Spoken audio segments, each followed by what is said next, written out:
And we are recording. Yay! I was gonna be mad if you didn't yay this time. Yeah, I've done That's it how. every time. It's become a thing. Yeah, I mean, at this point, it's how I check that you can still hear me. I You can know, indeed still hear you. see, or maybe like it'd be funny if you couldn't. You were just got like really excited out of nowhere. Yay! Yeah. Oh, God. So, hi everybody. Listen, I promised a live stream Q&A when I hit 600. I am now at like 680 something. So it's been a bit. It's got away from me there. By which I mean I've been purposefully avoiding it. I just don't think I can. I have too much anxiety. Y'all ever been crazy before? I have. Some people are meant to be live streamers and some people are not. I am not. I have way too much anxiety.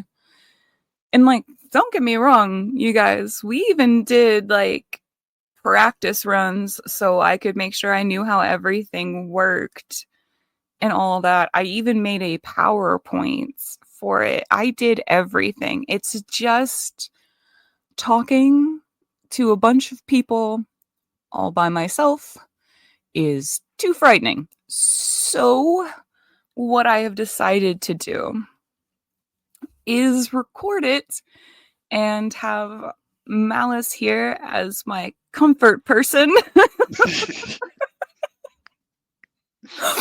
Because it's a lot easier to talk to Malice than it is to talk to a whole bunch of people on YouTube I don't know live. I don't like that. So I'm not gonna do it. It's just, I don't know, it just kind of hit me all of a sudden. I had It's fine. been, I'm your emotional support flamingo. yes, you're my emotional support. Flamingo. I can't do anything without a flightless bird. One of them has to be in attendance. I'm pretty sure flamingos can fly. Fucking seriously? Yeah, I think so. Really? Yeah. They have such long legs. That'd be so silly. I've never seen one fly. Now I have to YouTube that after this.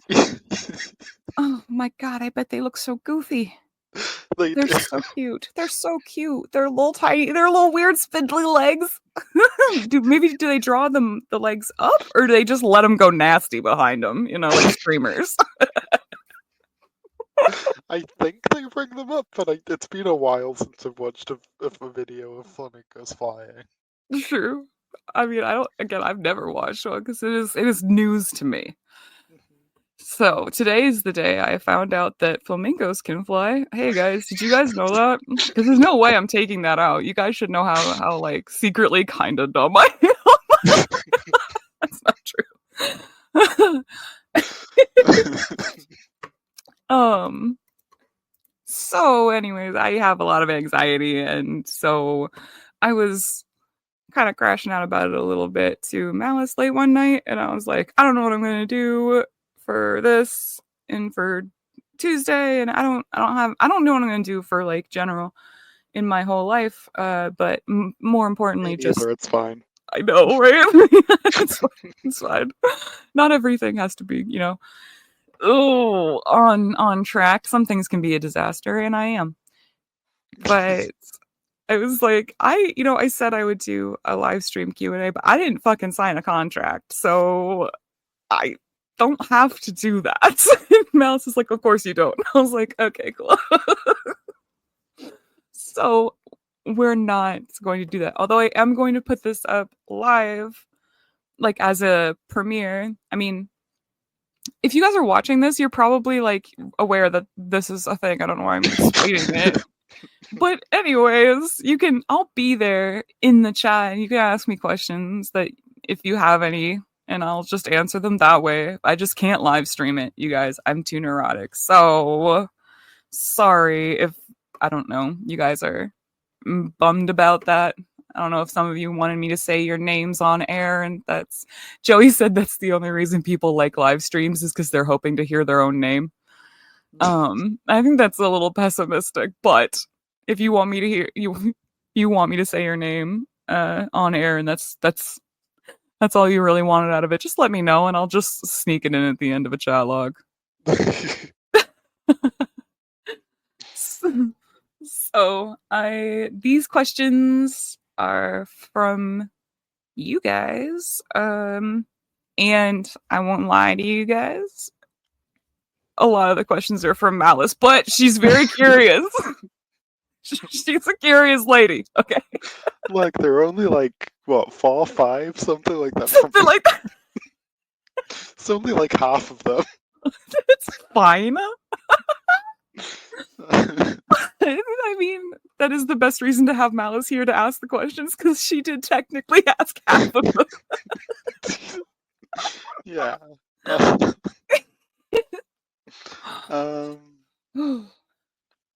Why is my mouse not working? That's not useful. Oh, that's very not useful. Yeah, there we go. Oh, there we are. We got it. It's fine. Yeah. My monitor didn't want to come on earlier. It turns out the HDMI cable was just loose, but I was like, oh good, my monitor is broken. Great. This is amazing. So fun. Turns out it was just a little loose. Just a little loose. Just like me. Oh fuck, I am avoiding it. So yeah, I'm just going to answer the questions that were asked on the community post and in email. And well, I mean, Malice will read them, I will answer them, and then I'll get you nice people out of here. There's no chat log or anything. There's, it's just that is all it is. This is just a Q&A. So if you're not curious about me, you can fuck off. Like it's fine. Like no hard feelings. Okay. So, our first questions are from a friend of the channel, Peanut. He specifically asked we call him that.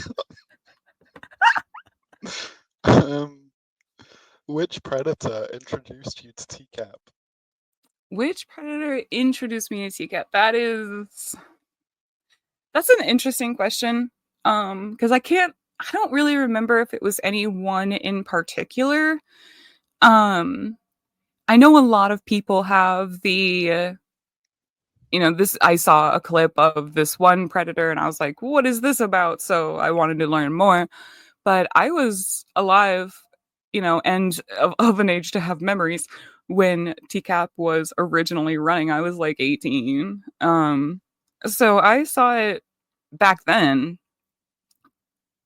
and I was vaguely interested in it off and on throughout my life. So I would just like go through periods of not being interested and then going back and looking clips up on YouTube and then it running its course because, I didn't know there was a whole like community around it. I didn't know there was essentially it's weird to call it a fandom, but it kind of is, like we're not fans of the Predators obviously, but we are fans of the show.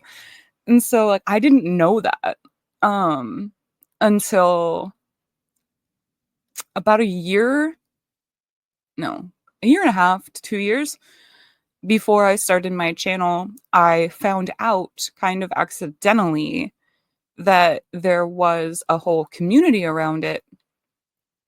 And what I had been interested in up until like currently at that point was I was watching Lorne and realizing that there was stuff going on with him. Like it was actually, oh god, I can't even remember now, but I was watching a thing about Lorne and his catfishing and I was like, why would people catfish him? What the fuck? That doesn't make any sense. And I gathered through it all that like the temple was a thing and I was like, there's a forum for this shit? What are they fucking seriously? And so like I didn't really do a lot. Like I joined the temple and oh wait, maybe it was longer ago. I think I've had the current time means nothing. What year is it? It was like 2020, 2021, something like that. And I had an account. It's not the one I have now, and you guys can pry the name of my previous account out of my cold dead hands. But I kind of joined it, and it didn't seem like, I don't know, it was hard to describe. It was like everyone seemed kind of angry there and a little hostile. And I was like, I don't think that I want to be part of this community, but uh, I deleted the account and I kind of forgot about it for like about a year. And then I watched the I'm Sorta Kinda Bored documentary on Lorne because I had never really managed to figure out a lot of the Lorne stuff. Um, so I was like, maybe this will explain it to me. And I became fascinated with like, how is any of this real? And realizing that it really was a much bigger thing than I realized. And so I went back to after that, I went back to the temple. I was like, I'm determined to figure the fuck out. Like, how am I going to work into this community? Because I want to talk about this with somebody. I have to, like, this is nuts. And that's kind of how I figured out that perverted justice, you could just read the chat logs. And I was like, you can? And like, my life was just like never the same. Like, because I would lose interest in To Catch a Predator pretty easily. Yeah. But I once I started reading the chat logs, I was like, this is the most interesting thing that's ever happened to me. I don't want to watch the show anymore. I want to do this. And I haven't really watched the show since. It just doesn't hold up much interest for me. I watch clips sometimes when I need to be reminded of like things a predator said so I can understand half the YouTube comments I get. Yeah. But that's about it. So I would say, I mean, it's a long answer, but I guess I would say Lorne because I knew about TCAP before, obviously. It just never held my interest for very long. And it was trying to figure out how there was a big enough community of people who gave a shit in order to keep trolling Lorne for so long that Mhm. it drove me to, I mean, start on the path. I mean, I met Naboo on the temple. Being on the temple is what got me to this current point. So I guess I would say in the way that matters, it's Lorne, unfortunately. Um, and so I think you've kind of already answered the next question, which is also from a friend of the channel, Peanut. Um, but did you watch TCAP during its original run? Yeah, I mean, obviously, like I said, I saw it. I was not a religious watcher. I believe that's what Michael Lubrano said. Not like a religious watcher, but I really wasn't. I was when it started. I was in my junior, senior, freshman in college, like period of my life. So I Yeah. was pretty busy at the time. And as like a 17, 18-year-old, I wasn't making a lot of time to sit down and watch Dateline NBC. Yeah. You know, I thought it was really funny as a concept. And I saw clips of it randomly. And it was sort of like a cultural zeitgeist thing. Like you would hear people talking about it. There was references to it, in pop culture in general. I knew about it and I saw some of it, but I was not a religious watcher. I didn't watch it very often, but I Yeah. was I was interested in it. Okay. The next question is from me. And I'm gonna be saying that a lot. Um, what's the worst thing you've read aloud when reading a chat log? So this one, Mhm. you guys would think it's probably going to be a Predator quote, but no.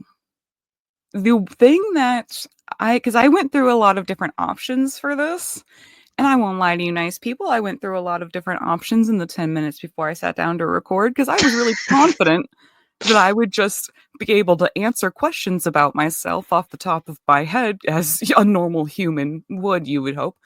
But I was like, maybe I should make sure that there's not one that I would have to think about for a long time. And wow, this one, yes.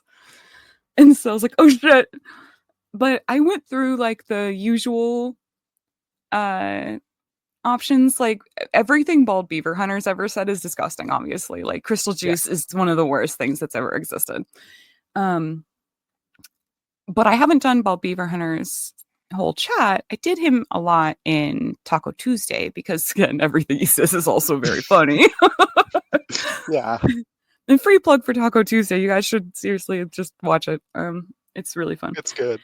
Yes, it's just jokes, man, and sometimes book review. Like it's and like every now and then I will depress the ass off of you, but just skip those ones. There's trigger warnings.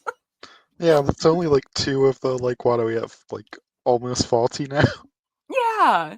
It's only that's not much. Plus, again, you can just skip those. Or you can watch them on mute, which I found out a lot of people were doing for the Tito one, just clicking around to see my bunch of pictures of me, which is very creepy, you guys. Don't do that. Don't do that. Do you guys know I can see the metrics? It doesn't matter. Um I know what you guys are doing and it's gross. But no, the one thing that I thought of that I kept coming back to that I have said out loud in a shallop is oh fuck. Oh, and now I can't remember which fucking I think it was Jericho's. You'll remember. I know you'll remember. But when the decoy said, "Oh, you mean my tater tot?" Yes, it was. That was Kosa's, yeah. It Yeah. was I really struggled with that. Like I left like the ew in, but like I'm not I- it it fucked me up. Like that was one of the grossest. Yeah. And it's not because like I mean, y'all are very smart, right? You guys know why it bothers me. It's really creepy. And I don't think that the decoy was creepy. I think that kids of that sort of age do have special words like that because they're very uncomfortable with like scientific terms or the swearing terms. Like I have teenage nieces. I have you know and for a lot of them their mom isn't great, so I am kind of their surrogate mom for a lot of the coming of age questions. They text me about it. And so I know that they have euphemisms, kid euphemisms for their genitals and stuff. And so it was too real for me. None of my nieces have ever said tater tot, thank God. Um, but they do have these little kid words, and the idea that a child just said, "Oh, you mean my tater tot," and it didn't slow him down. Yeah, he didn't even like think twice there. He's still down for that, and it's fucking Yeah. gross. It didn't turn him off at all. Like, I really struggled with that. When we were done recording and, like, during the editing process and all that, it just it it really ate at me for a long time. And so, I know that a lot of people will disagree. A lot of people will disagree with, oh, but wasn't this worse? Like, you read my work, or like, yeah, obviously, all of those things are more graphic, but at the same time, they're predators. Like, yes, it's going to be awful, Mhm. but there is something grotesquely childlike about that phrase. And just the fact that it didn't even, because I've seen decoys use phrases like this before, but the general reaction that the predators have is one of discomfort for the most part. And they will immediately, I mean, they're not going to stop. I mean, obviously they're not going to stop, but they are going to try to solve that cognitive dissonance in their head, which says, I'm not doing anything wrong, with, oh, I'm obviously doing something wrong. And so what they do is they try to, and I'm sure, Malice, you've seen this in a lot of the ones that you've read, if it's come up, they'll try to immediately start trying to train the decoy to say different words for it. They'll be like, no, Yeah. you have to call it your pussy. You have to call it your whatever. You have to say cock. You have to say, you can't say thingy. You're not allowed to say thingy. Like, and so they'll feel more like, well, see, it's okay that I do this to her. Like, she knows the word pussy, and she has a mouth like a sailor, so she's more woman than most grown women are. That's the kind of shit that they say to themselves. But Jerry Kosis didn't do that. Jerry Kosis was like, yeah, sure, fuck it, tater tot, let's do this. Like, that deeply disturbs me. So I'm gonna say that. Yeah. You mean my tater tot.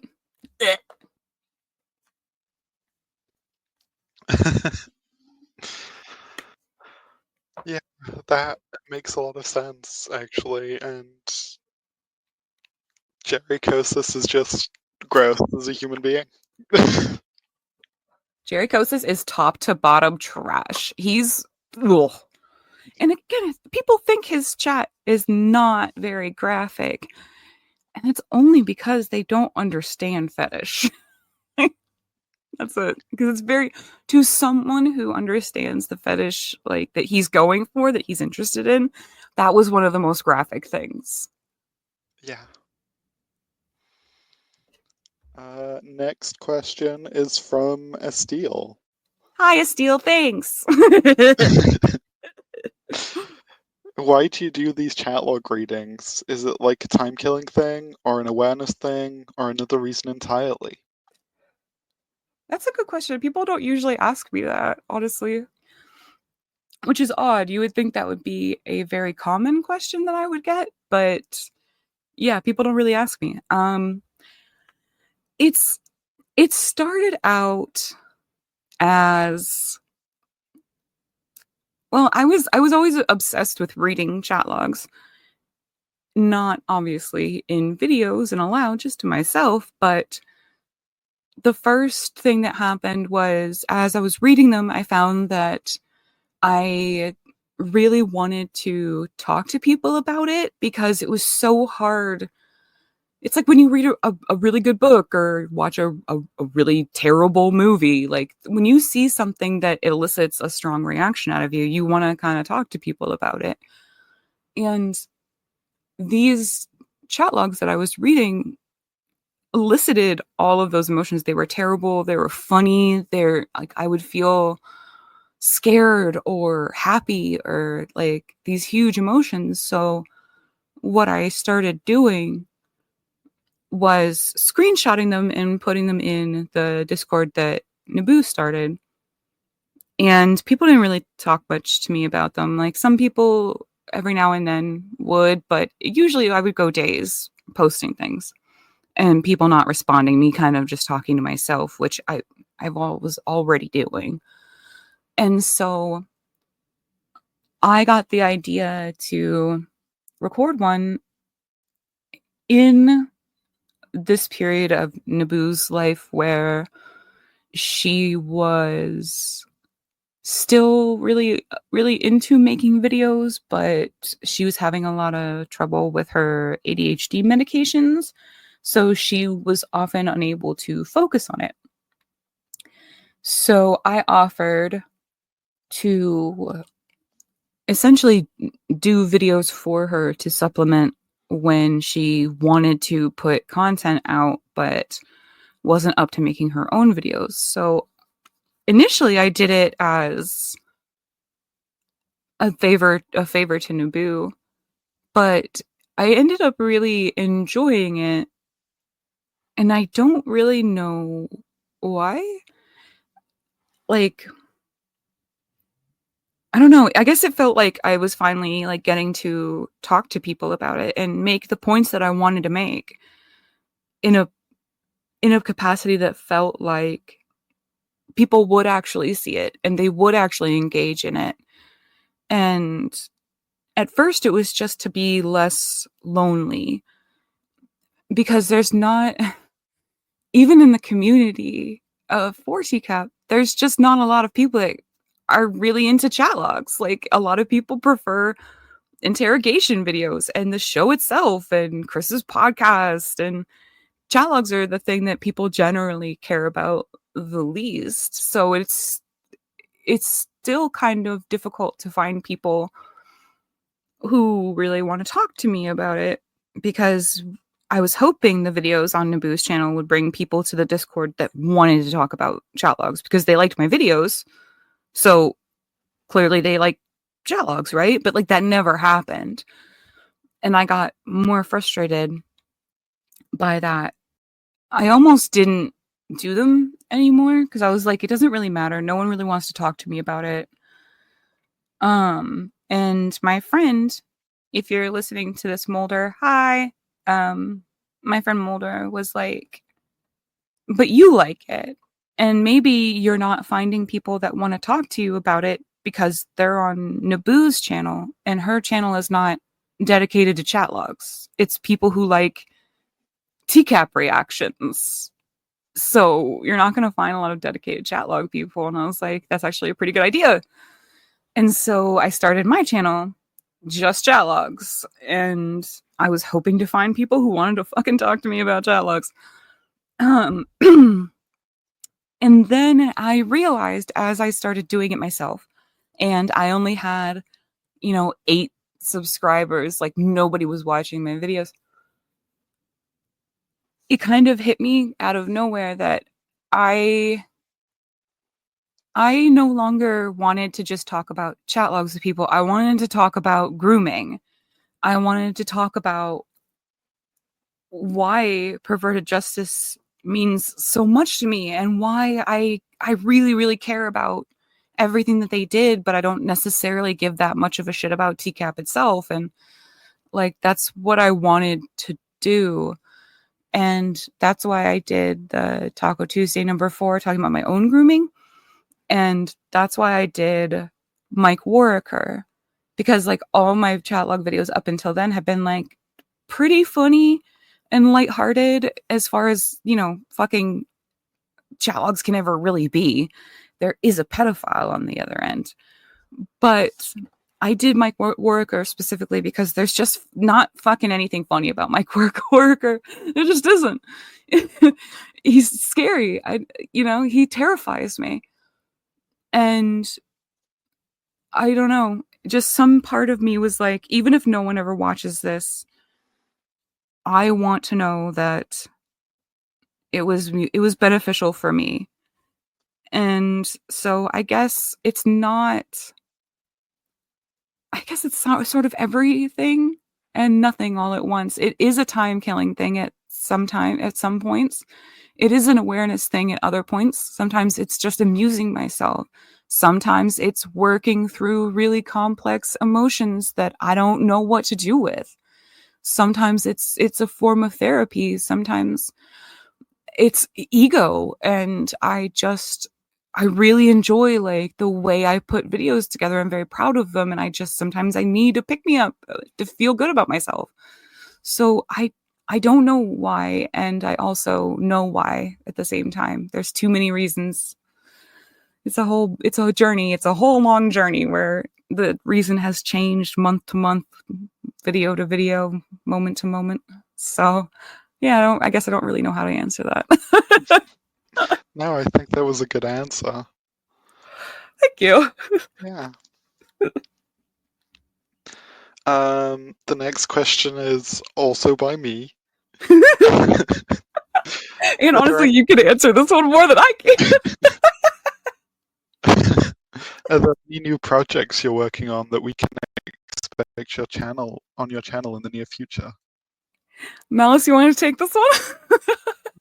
So I mean, yeah, you kind of already mentioned at the end of the second Bad Bird Book Club, so if you haven't watched that, go watch it. It's good. Uh, Yes, my favorite Taco Tuesdays are the book review episodes. Just watch them. I know people were upset that the first one was about an incest book, but I promise the second one isn't. no, it's fine. That one's just trafficking. Um, but yeah, at the end of that, you mentioned that we're gonna do a project where we talk about special interests and get people who have special interests to come and tell us about their special interests. Yeah, which I think is really, Uh, I think that's really interesting. I think it's fun. Me too. I'm excited to learn about things that people enjoy. Yeah, like I've always said that to people. Like there's a lot of people in my life who will share with me about interests that I don't also enjoy. Like Gomez does nothing but talk to me about Warhammer. I don't like Warhammer, but I listen to every single thing that comes out of his mouth because I like it when people have passions and I want to know about their passions even if I don't share them. hmm There's no such thing as like bad knowledge, all knowledge has some worth to it unless it's Daniel Larson. But we did tell Peanut he could do a Daniel Larson episode, we so did, regrettably. yeah, I don't know why we did that. But yeah, Malice is just one of my favorite people to talk to, and I don't know, like it's just one of those things where I just my channel is just a bunch of dudes, and sometimes I just want to make content with other women. Leave me Oh, alone. I like it. yeah, I like it too. Um, but yeah, so that's fun. And I mean, there's also looking at the document, so many more chat logs that have been claimed right now. Oh my god, did they go nuts? Well, I mean, I don't think there's been that many more since I last checked, but like just between Estiel and Peanut, there's like 30. Yeah, I haven't checked it since the day I put it up. I just assume like that y'all know what you're doing. I'll assume that's on your list. Why not? Yeah. Peanut also went and changed all of mine into Comic Sans the other day. That is low. How did Yeah, that was a surgical strike. How did he know what would bother you the most? it was because I'd mentioned we had a conversation about fonts before Cricket Snap. Oh yeah. They used papyrus. Like I wasn't gonna talk about it. Yeah, and we were waiting for people, so we were talking about that. We should do an episode on fonts. Honestly, honestly, like I listen, I understand no one's gonna watch it, but I have big thoughts on Helvetica and how people are. Listen, Helvetica's not that great. Everyone needs to calm the fuck down. All right, like it doesn't need its own documentary. All right, yes, it does have gorgeous kerning. You're correct. It absolutely does, but it's not that fucking interesting. Me just crashing out about fonts again. So you've just reminded me that I recently got a Chuck Tingle book about kerning. Did you? Yeah. I taught Gomez what kerning is, and now he brings it up all the time. He'll be like, "This has terrible kerning." If he can't read something, which again, he's fine, he Yeah. has to have the font very, very big. But if he can't read something, he's like, "It's because the kerning sucks." You can't blame everything on kerning. Okay. Next question, which is the long one, comes from Xavier. The devil comes to you with an offer. He will manipulate time and space to retroactively apply a life sentence without parole to one of the shitbirds we got arrested during the TCAP days. But in return, two others will never be shown on the show and or arrested. Who's the one that's getting the life sentence, and who's the two that will never be exposed for what they were? Okay, so I told Xavier when he wrote this question that I was going to loophole it You because did. I am basically the Fae. And you gotta fucking make it ironclad if you want me to not loophole it. So, the one that is getting the life sentence is Richard Burnham. Because fuck you, Richard Burnham. You're a monster. A lot of the other guys that I would put forward, because I'm sure there's a lot of people that are like, what about Bodner? What about what other? A lot of them already have like lifetime.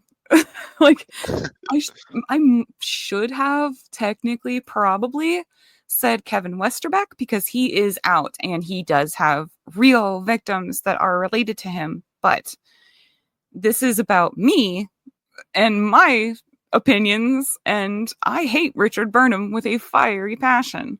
I hate Kevin Westerbeck. Sure, he's a giant piece of shit. Absolutely. So was Hamburger. So are a lot of them, like all of them.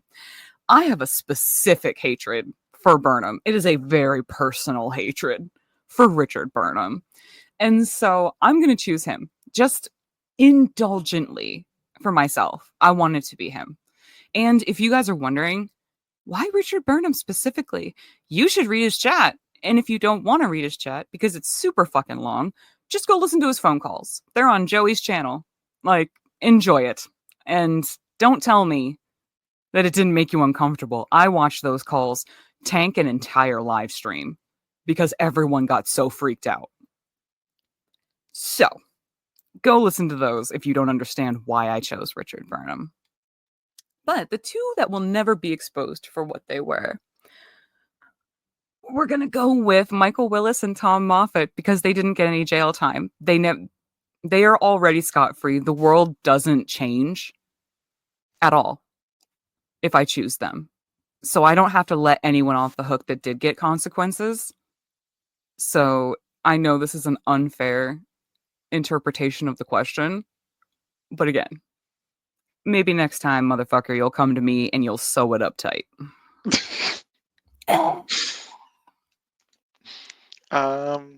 Okay. So next question is from me. And I asked, next Russian accent pred. Next Russian accent pred, when? And would you like to tell the audience, Malice, why you asked me that? So, way back when you were on Naboo's channel, you did Michael Cyber in a Russian accent. Mm-hmm. And it's amazing. It's and unlistenable. It's the best. Like that and Nathan Downhour are my two favorites. I tried to go back and listen to the Russian Cyber episode, and I was like, I can't believe I did that. People do tend to find it really funny though, for some reason. Yeah. And I think there's also the video of the Count from Sesame Street saying, Oh yeah, I am Jacob. Oh, the Jameson made. You guys are in my Discord. Jameson made the best account from Sesame Street with my voice in the Russian accents. I am Jekyll. It's very funny. But yeah, Malice's favorite video is the Russian Cyber, and she keeps asking me when I'm gonna do another Russian Predator. So now she's making me tell you on air. I've always said I'm not going to, but we did actually recently come up with one that I am gonna do with her, and we're gonna do Musty from Fairfield or Bethpage. Fuck, which one? Do you remember? I have no idea. Yeah, I don't remember, but his screen name is Me for Magic NY. But yeah, his real name is Musty, which is a terrible name. And does really, if you've seen him, he does look like he smells musty. But he also has very broken English, which the Russian accent makes them sound like just foreign. Which is totally fine and appropriate for Musty because he is. But I was always kind of mad that it made Cybert sound like not an idiot. It made him sound foreign, not stupid. And like, there's part of me that's like, he should sound stupid though, right? Like, fuck him. But yeah, we are gonna do Musty. I'm gonna do Musty in the Russian accent with Yeah. Malice.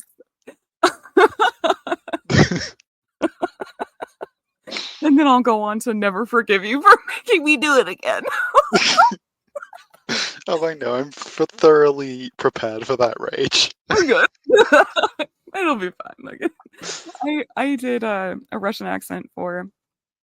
Oh, that's the next question anyway. So why don't you ask me the next question and then I'll finish my thought. Okay. Not exactly a question, but again, is from me. Please tell us about your D&D characters. So the reason I did the Russian accent in Cyber is because I was joking in a video that I can't really do accents except for Russian. So if there's a Russian predator, I'll be really good at it, but otherwise I can't really do like voices very well. And so somebody in the Discord said, "Do Michael Seibert in a Russian accent," and I was like, "Well, it's the first request I've ever gotten, so I'm gonna do it." So the reason I had said if you guys need a Russian accent, if there's a Russian pred I can do it, is because at the time I had a D&D character that had a Russian accent. And so I was doing it a lot. And I had been practicing it. Like again, it's not like a great accent, but you guys can get where I'm going with it. Yeah. It's better than my fucking English accent. That one's terrible. And anything else is terrible, but for some reason I can usually keep Russian going. And I think it's because of that. I think actually that's the reason I chose that accent for that character rather than the other way around. But um so I haven't played a lot of different campaigns because I started playing in my mid 20s, about 25 I think. I started playing D&D because I was living with Gomez and like he had a group that played every week at our apartment, and I just kind of slowly became interested over the course of like a year or two, and then finally I was like, "Oh, okay, teach me how to play." And so the first time I started playing, we played that campaign for 8 years, 9 years, I think. Something like that. I think we ended up stopping just shy of a decade. But so I didn't play any other campaigns during that. We made little one shots and stuff or small adventures, but they never really went anywhere. We just mainly kept playing that Mhm. one campaign, and then we stopped that one before it culminated. We didn't get to the end of it because one of our players left, and he was kind of like what the story was hinged on, and we weren't sure if he was going to come back to finish it or what was going to happen. Yeah. And so, we moved on and made a different campaign. And it turned out that he did come back, but he didn't want to play the previous character. So Gomez ended up just writing like what he had planned for the end, and we closed it up that way. So everyone like knew where the story was going Yeah. and that kind of thing. So that character is the one that I am the most attached to, and the one that to this day I still work in to any time, because right now I'm not in a campaign. I play the merchant in their campaign because I'm often in a different city than them, so I don't really get to play because I mean we've always played in person. Um Yeah. so I wanted to still be part of it, and I didn't know how to just be like a reoccurring character randomly, so we came up with me playing the merchant. So I write my own, like I make my own items, and then Gomez and I, because Gomez is the DM, he haggles me down on price because like I try to, well, he I guess haggles me up on price because I try to like give them really really powerful shit for like a song, and he's like, no, they have to, no, baby, this is like 1,000 gold right here. You're charging them 25 gold. And I'm like, they like it. Which is why I'm not a DM. Yeah, I mean, I am a DM, and honestly, figuring out prices for stuff is it just doesn't happen. Like, I remember giving my level 3 paladin full plate mail session 1, and I just couldn't hit her for the rest of the campaign. Yeah. Speaking of, Gomez is so excited about the D&D episode. He's like, I have so many Yes. questions to ask her about being a DM. Like, does she like this? How does she write long form? He's like, I have so many questions. She's got to have so many cool answers. Like, he doesn't get to Oh, he's been our DM for, I mean, he's been playing with them before like I met him. He's been the DM for 15 years. He doesn't yeah. have any DM friends. He only has player friends, and so like he wants to talk to other DMs. Like he needs, you know how I always say, like women need women, like DMs Yeah. need DMs.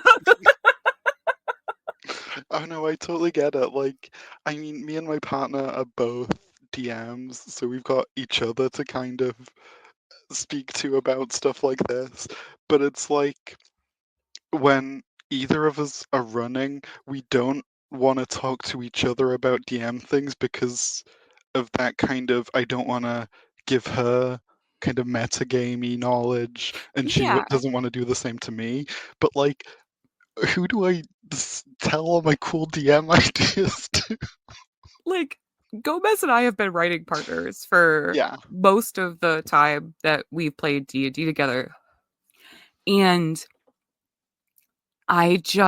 what we do is he will talk to me about the writing ideas that he has, and because we have like opposing writing styles, um uh-huh. whereas I am capable of generating just a million and one ideas, but I don't know enough about rules and stuff like that to make it into a story beat. Like I can't do anything with the ideas that I generate. I can't Yeah, make it into, hit points or encounters, or I can't do that part of it. uh-huh. But Gomez can do that. But he often finds himself being limited on his idea generation because he spent so long being like traditionalist, like D&D player, like he has trouble thinking outside of the box. And we always, all of our campaigns, we don't play like pre-written campaigns or anything. Like we always write our own lore and setting and story beats. Like we always do it from the ground up. Um, Yeah. so there's a lot of times where he's like, I want them to have a reason to go into this one tavern, but I don't want to put it on rails and be like, you have to go in this tavern. But I want them to want to. And so then that's where I come in, and my job is to be like, okay, so what you're going to need to do is, what if we did it like this? What if we came at it like that? Or what if you put this as an incentive? And then he's like, okay, good. So like that's how we roll together. But what it has done is, if I wrote whatever about what we're about to do, I don't participate in the decision making Yeah. that scene. Um and it's a lot more fun now that I'm just the merchant, because Mhm. we just get to write together, and I don't have to be like, okay, well I have to shut up during this scene because I know where this is hidden. I Yeah. don't have to do that anymore. But it's a lot. It's like, and he calls me so often during the week just to talk about like his writing for D&D that week. Like he needs to offload it onto someone who can like help them with the DMing aspect of it, like, Yeah. cuz I'm like, cool, I'm really proud of you. He's like, you don't understand, like the crunchiness of the rules that I've written is so impressive. And I'm like, I sure. Rules are terrible. Why do we need them at all? Let's just play like imagination time the whole time. And he's like, no, you don't understand. No, that does sound like me and my partner, and I am very much a systems nerd and a rules person. Like I think I've said before that I will read system books for fun. Like So does Gomez. Yeah. yeah, yeah. Like I've read about 4 different systems, planned adventures in them and everything. I've never actually run anything in and like it's like I'll read them, I'll write an adventure, then I'll be like, okay, like now it's time to get a group. But then like it just never happens because like the system's so like esoteric and as Yeah. far out of like the regular D&D kind of bubble that no one wants it, and I just have to wait until like a regular session gets cancelled or like other plans don't happen and there's a group there captive for me to go, okay. But yeah, it's like just waiting till we have a group there who were gonna do something else. And then that kind of gets pushed to the wayside and I'm like, okay, what about doing this? You're like, hey, just so you guys know, I have a bunch of weird shit ready to go if you're interested. That would work on Gomez. Like he's always doing shit like that because our players very much prefer the classic D&D setting, and Gomez wants to run like zombies and out of outer space, and what about a World War II one? And like everyone else, like, can we just do like elves and dwarves and shit like normal? Thanks. Yeah, that's it with me. Like, I mean, I the I'm trying to put into words. I have so many thoughts in my head all at once, and they're all kind of clashed. Oh, I know exactly what you mean. Yeah. Um, I think I really want to run in the Fallout system at the minute. That's the one I read last, I think. Mhm. Um, and I'm also because I got bored, I started planning one of the D&D boxed adventures, but run in bunkers and badasses. So Yay! yeah, like kobolds with guns just made me giggle. So I planned a whole adventure. Of course, because it's amazing. That's Yeah. amazing.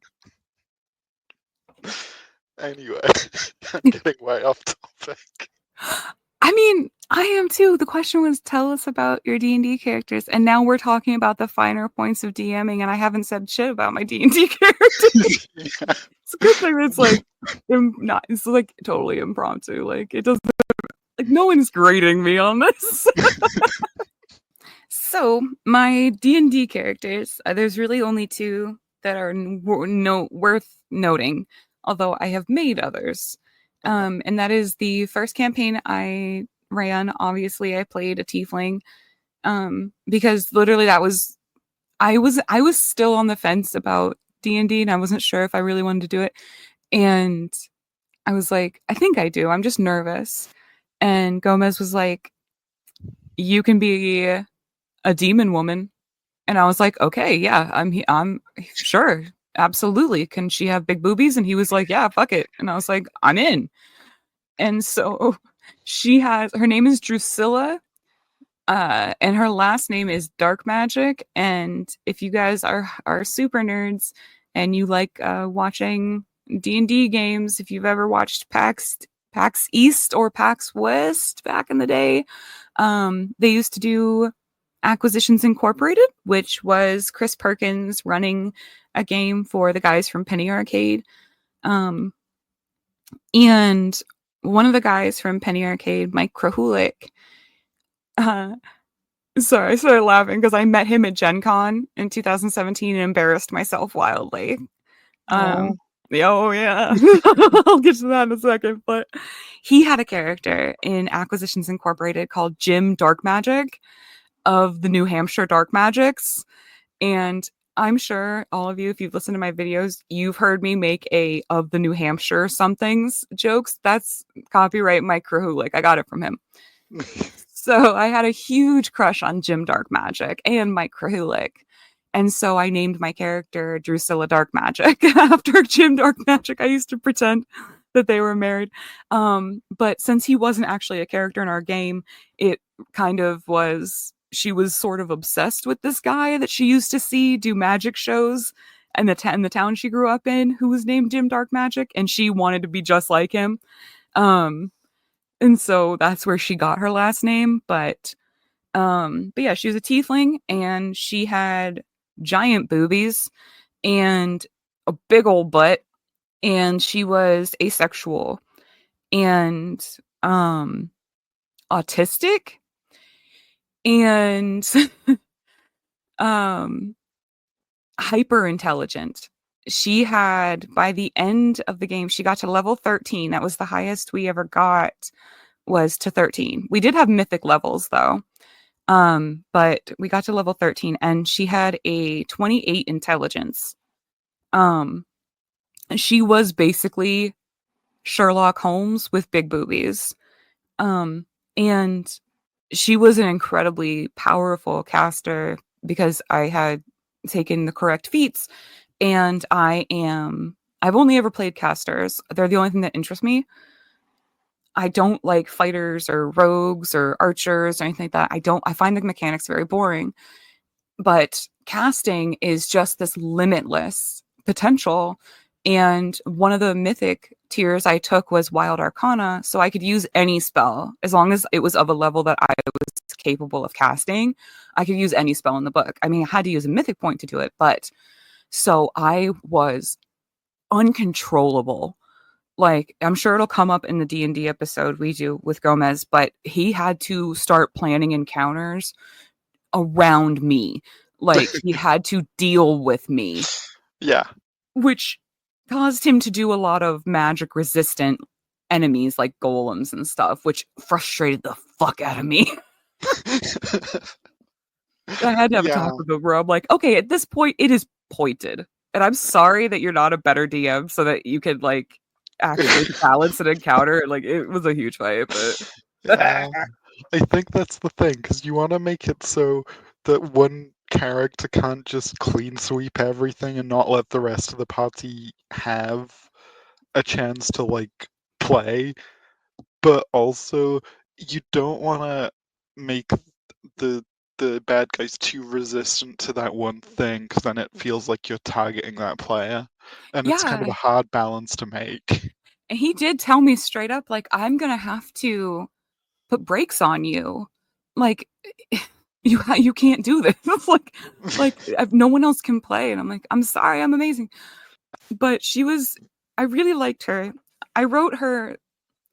I have art that Gomez got commissioned for me of her, and I'm sure the woman that he got to draw it for me probably rolled her eyes a lot at she has giant boobs and barely is wearing anything. But, like, I wish that I could talk to that woman and be like, you don't understand what I was going for. You don't understand. Like, I wrote her specifically like that because she was, like, unearthly beautiful. Yeah. Which there's a reason for. Like, she ended up being, like, the big bad of our campaign, had created 4 daughters, and they're all tieflings, but they're all different kinds, like in different color schemes and stuff, because they were all, like, attuned to different elements, and they were essentially, like, based on because I wrote the lore for them. They're based on the 4 horsemen of the apocalypse. And Drusilla was like war and fire. And the reason she was gorgeous was because she's like a deity. And he made his daughters attractive so that people would be drawn to them and more likely to trust them, because it is empirically reviewed that people generally trust attractive people more for some reason.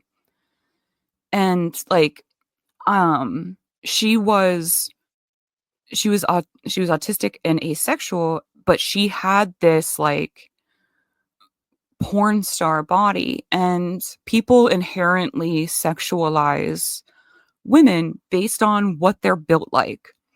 And if you've never gone through life as a woman with big boobies, let me enlighten you that people think you're a whore just because you have big boobs.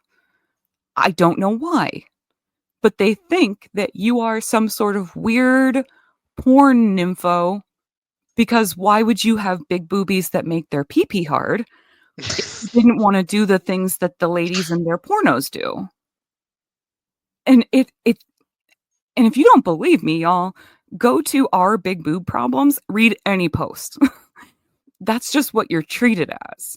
And so I wanted her to have this like extremely stereotypical like porn fetishism body, and have absolutely no interest in physically having sex. And I wrote her as like she's asexual to the point where like she doesn't even really she has none of those feelings. She's profoundly autistic. Um she was nonverbal for the vast majority of her life. She doesn't know how to talk to people. She genuinely does not understand like sex as a concept. She understands that things reproduce. She does not understand that people do it for fun. And it doesn't matter how many times people try to explain it to her. She's pretty sure they're fucking with her, because that sounds disgusting. And she fell in love with one of the characters. She fell in love with Bodhi, and because he was amazing to her. He never pressured her to have sex. He wanted to spend time with her, whether she wanted to fuck or not. He thought she was the smartest thing that's ever walked on two legs.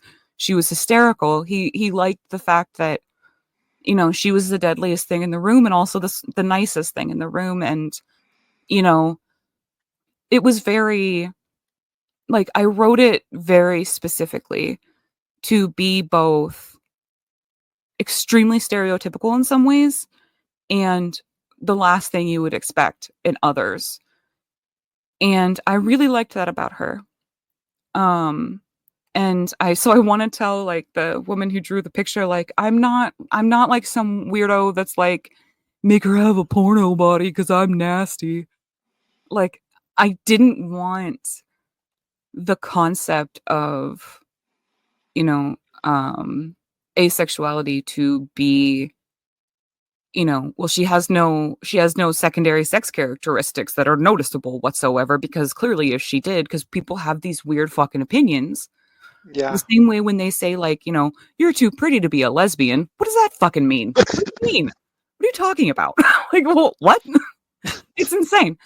And so like I had like I spent a lot of time on her characterization, and I worried a lot that people would think I was going for something that I wasn't, because of the way that she looked, but it was just the people in our game, really.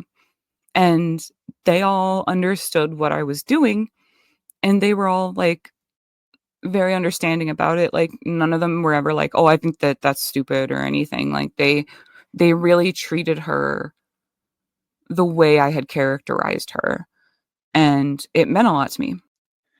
Okay. So the next four questions are all from someone who doesn't want to be named, wants to be kept anonymous. Why did you decide to switch from reading the chat logs yourself to reading with others? I think we've already kind of touched on that, but can you give us some more insight? Yeah, it started with Joey wanting to read a chat with me. And I did that because I just like talking to Joey, and I don't know. I was like, okay, yeah, that sounds like fun.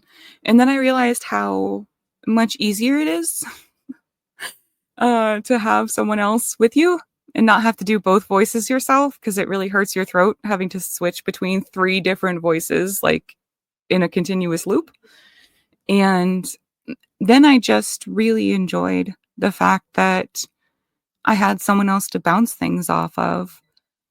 And I just think that they come out better when I do them with someone else. And I just like talking to somebody else. Like it wasn't really a decision that came with much more than I think I like this better.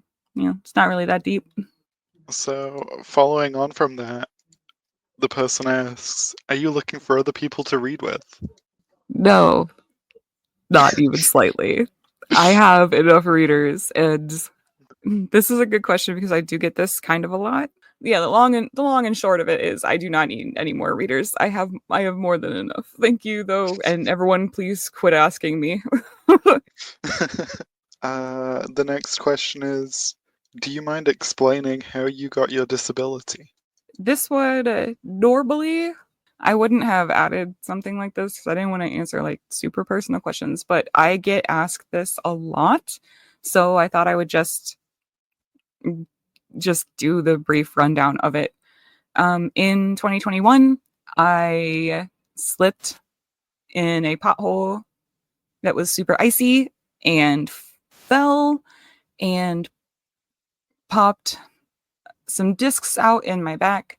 Um, and I've had three spinal surgeries, two microdiscectomies, and a spinal fusion.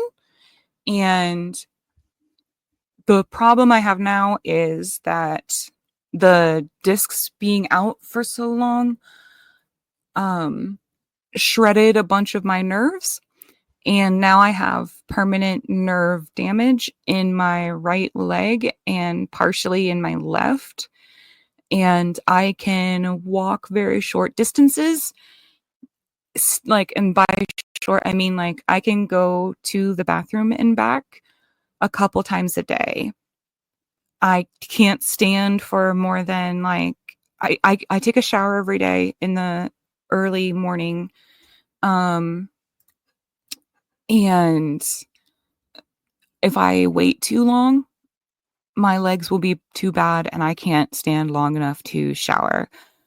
So I found out in April of 2024 that it was incurable and the radiculopathy will likely get worse over the course of my life. So I use as much of my legs as I can while I can, but I do have a wheelchair. Um, so that is how I ended up in a wheelchair. I literally just tripped.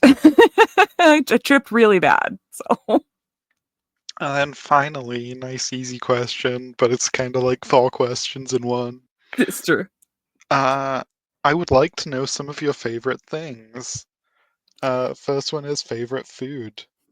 That is a difficult one. Technically, my favorite food, if I have to just say a singular one, it is sour cream. I will fuck up sour cream with a spoon if you let me, but I know that that's not usually what people mean.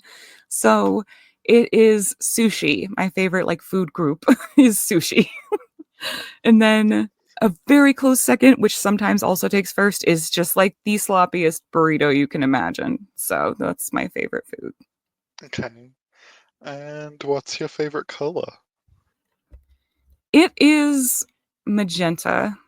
If in a very specific shade of it, if you like smush magenta and hot pink together, it's that shade. It is an absolutely radioactive pink, but it's much closer to red than a lot of the pinks that you think of when you first think of pink. I like red a lot, and I like dark reds. Like garnet is my favorite stone. I like wine reds and cherry reds, and but so anything on the red spectrum is usually my favorite, but for sure magenta is the best color that exists. Fucking fight me. So Yeah, and I mean, if you join the Discord, you can see your color is that color. yes. Um, Next we've got favorite movie. Technically, I have. It depends on the genre. Favorite animated movie is Beauty and the Beast. And if you have to question why, you don't fucking know me at all.